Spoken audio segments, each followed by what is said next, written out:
Bismillahirrahmanirrahim. Assalamualaikum warahmatullahi wabarakatuh.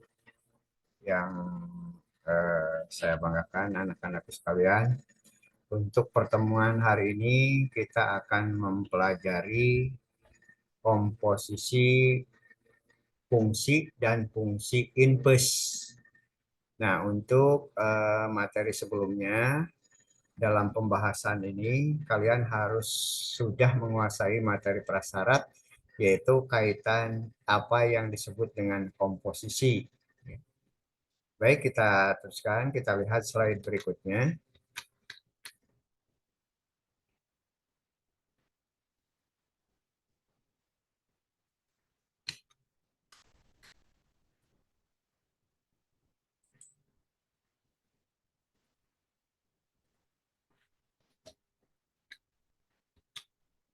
Ya, fungsi komposisi ini pengertiannya bisa kalian lihat. Fungsi G memetakan X menjadi GX, kemudian fungsi F mengolah GX menjadi FGX. Fungsi FGX ini adalah komposisi fungsi G, dan fungsi F disebut sebagai fungsi komposisi yang dilambangkan oleh F bundaran GX. Dengan F bundaran GX sama dengan FGX. Nah, itu artinya FGX artinya setiap X pada F diganti dengan fungsi G. Nah, ini bisa kalian lihat ilustrasinya apabila kita menggunakan suatu mesin. Mesin 1 dan mesin 2, di mana bahan bakunya X. Terus masuk ke mesin 1 didapatkan GX. Terus untuk masuk ke mesin 2 itu kita dapatkan menggunakan FGX, ya. Baik, kita lihat slide berikutnya. Untuk definisi, nah ini mohon diperhatikan.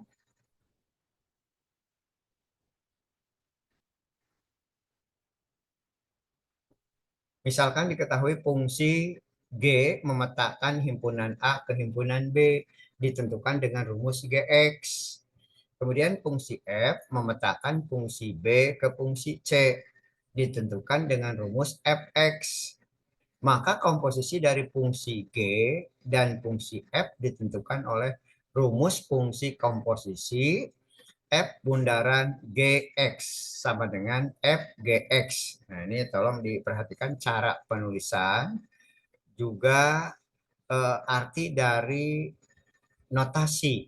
Nah, jadi kalau kalian lihat F bundaran G, nah bundaran itu adalah notasi untuk komposisi. Nah, di bawah ada catatan. Fungsi komposisi atau fungsi majemuk F bundaran GX sama dengan FGX seringkali juga disebut sebagai fungsi bersusun atau fungsi dari fungsi. Ya, kalau di dalam kalimat boleh dikatakan dalam bahasa Indonesia ada istilah kalimat majemuk.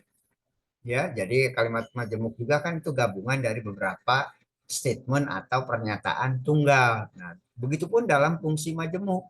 Fungsi majemuk juga itu minimal penggabungan dari dua fungsi tunggal. Di sini dicontohkan fungsi tunggalnya apa? Yaitu fungsi F dan fungsi G.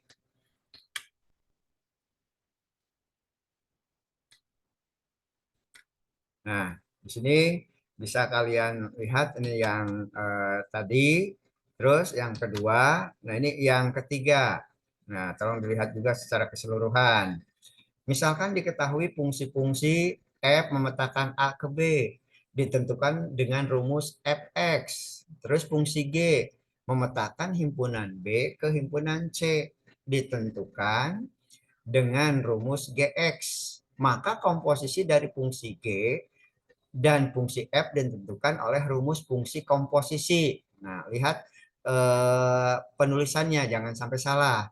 Apabila suatu komposisi dimulai dengan adanya fungsi F, kemudian diteruskan dengan fungsi G, maka menulisnya, tolong lihat, mulainya dari G bundaran Fx. Jadi bukan mulai menulis dari F, tapi dari G dulu. Karena penulisan yang tadi sudah diketahui dari slide yang kedua, bahwa kalau kita menggunakan fungsi F lalu ke fungsi G, maka dalam komposisi penulisannya dijadikan penulisan secara panjang G bundaran Fx sama dengan GFX. Ini artinya setiap X pada fungsi G disubstitusi atau diganti dengan fungsi F. Nah, ini tolong lihat catatannya. Apabila suatu nilai fungsi komposisi F bundaran Gx dan G bundaran Fx untuk X sama dengan A ditentukan dengan aturan F bundaran GA sama F bundaran GA sama dengan FGA. Terus kalau tertulis G bundaran FA, maka penulisan singkatnya ditulis GFA. Ini tolong dicamkan. Nah, kalau kita tulis dalam bentuk fungsi komposisi, ini bisa dilihat. Nah, ini ada eh, kekurangan di slide. Nah, ini harusnya ada noktah ya. Kita lihat ini terklik ini yang ada ya. Nah, kita lihat slide berikutnya. Diketahui Fx dan Gx dapat ditentukan F bundaran Gx atau G bundaran F.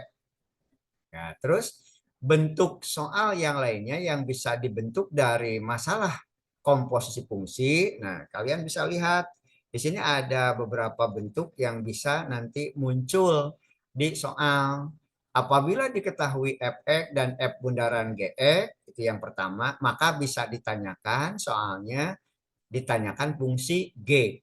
Kemudian yang kedua, apabila diketahui Fx dan G bundaran Fx, maka bisa ditanyakan Gx. Nah, kenapa bentuk seperti ini pertanyaannya sama, tapi tolong lihat bentuk yang kedua dari yang diketahui itu yang dikomposisikannya, yang diketahui komposisinya berbeda. Yang pertama F bundaran G, yang kedua G bundaran F. Kalau kita lihat dari penulisannya jelas kan dalam komposisi itu tidak berlaku sifat komutatif. Jadi tidak berlaku bolak-balik, tidak penulisan atau penjumlahan pada bilangan real 2 tambah 3 sama dengan 3 tambah 2. Nah, untuk komposisi ini tidak berlaku ya. Nah, itu yang diketahui dari keadaan apabila diketahui Fx dan komposisinya. Kemudian yang ketiga dan keempat, apabila diketahuinya Gx dan diketahui komposisi F bundaran G atau G bundaran F, itu bisa ditanyakan Fx. Nah, jadi kalau kita lihat dari diagram yang ditampilkan di slide ini, itu sudah jelas bentuk soal ini variasinya bisa sampai 6. Nah, tolong kalian perhatikan dari sini kan ada di kolom kedua, ketiga, dan keempat. Ini kan kolom kedua jelas 2 soal. Nah, kolom ke ataupun diagram ataupun gambar yang segi empat yang ketiga itu ada 4 kemungkinan. Nah, berarti soal itu bisa ada 6 kemungkinan. Baik, kita bahas contohnya. Nah, di ini sudah ada contoh soal. Ya, nah contoh soal di sini fungsi komposisi F bundaran Gx sama dengan negatif 2x tambah 3 dan fungsi Fx sama dengan 4x kurang 1. Ya. Tentukan F Gx sama dengan F bundaran Gx. Ya. Ini sudah bisa kalian lihat apabila komposisinya sudah diketahui. Jelas kalau melihat dari bentuk ini kan komposisi sudah ada, Fx sudah ada, jelas ini pasti yang ditanyakan adalah Gx. Dengan demikian fungsi Gx-nya bisa kalian lihat jawabannya. Gx sama dengan negatif 2x tambah 4 per 4 sama dengan negatif setengah x tambah 1. Nah, ini termasuknya bentuk yang mana?